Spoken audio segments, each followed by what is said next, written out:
Fetelor, dacă aveți pâine vechi în casă, să nu o aruncați, că vă arăt eu acum ce puteți să faceți cu ea. Eu am făcut zilele trecute pâine și asta a mai rămas. Uite așa, o tăiem pe toată cu bulețe. Mie cam așa mi-a ieșit. Mi se pare că e și cam multă, dar asta e. Acum condimentăm.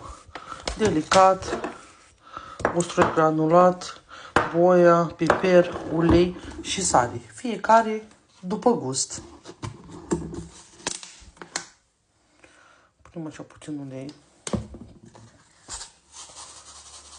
sare, piper, usturoi din ăsta granulat sau cum să se spune, nu știu. Și boia. Amestecăm bine, o să amestec cu mâna, pentru că e foarte multă pâine tăiată și nu merge cu... Așa.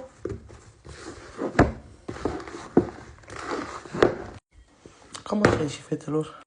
Uite așa, o punem într-o tavă și o punem la cuptor pentru 20 de minute, cred.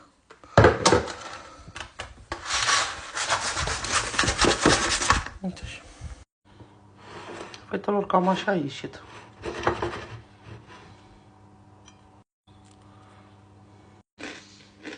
O bunătate. Uitați, fetelor, am pus și în salată. Bine, că salata asta nu o să o mănânc pe toată, că ceasul este ora 3, mănânc acum și mănânc și diseară când vin de la muncă. Diseară e la 10. Deci este o bunătate, fetelor. Credeți-mă.